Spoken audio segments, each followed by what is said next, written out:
ये कहानी है रामू की। एक साधारण किसान जिसकी संपत्ति तो कम थी पर सपने बहुत बड़े थे।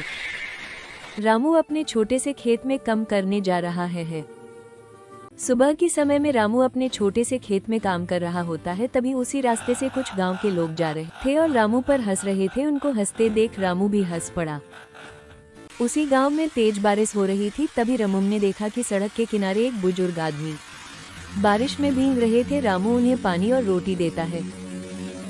बुजुर्ग ने बोला, तुम्हारा दिल बहुत साफ है, लो ये बीज, इन्हें बो देना।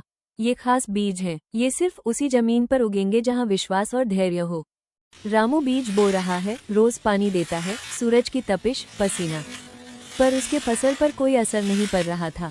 लेकिन वो रोज जी जान से मेहनत करता और उसे अपने आप पर विश्वास था। एक दिन फिर तेज हवाएं, बारिश होने लगी। रामू फसल बचाने की कोशिश करता है। रामू अपने छोटे से खेत को चादर से ढकने की कोशिश करता है, फिर उसे जैसे तैसे कर ढक देता है। रामू सुबह अपने खेत पर जाता है और देखता है उसकी फसल छोटे छोटे हरे अंकुर उभरने लगे और ये देखकर रामू की आंखों में चमक आ गई।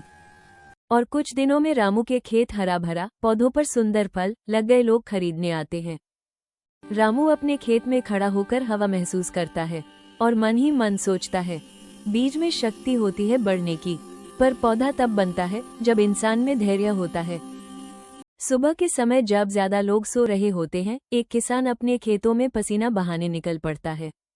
उसके लिए ये जमीन सिर्फ मिट्टी नहीं, उसका सपना है। तेज धूप हो, बारिश हो या कड़ाके की ठंड, किसान की मेहनत कभी नहीं रुकती, क्योंकि वो जानता है आज की मेहनत ही कल का अन्न है। लेकिन जिंदगी हमेशा इंसाफ नहीं करती। एक रात तूफान आया और किसान की महीनों की मेहनत मिट्टी में मिल गई। उसके चेहरे पर मायूसी थी, पर हार नहीं। किसान ने आसमान की तरफ देखा और मुस्कुराया, फसल दोबारा उग जाएगी, मैं फिर से कोशिश करूंगा। वो फिर से बीज बोता है, पसीना फिर बहता है, उम्मीद फिर जागती है। कुछ महीनों बाद खेतों में सोना उगाता है। किसान की मेहनत चमक उठती है, उसकी आंखों में खुशी और मन में जीत का एहसास होता है। और फिर किसान और उसका पूरा परिवार साथ मिलकर भोजन करते हैं और पूरा परिवार खुश होता है। इस कहानी से क्या सीख मिली कमेंट में जरूर बताएं। और हाँ, ऐसे ही मजेदार वीडियो देखने के लिए चैनल को सब्सक्राइब जरूर करें।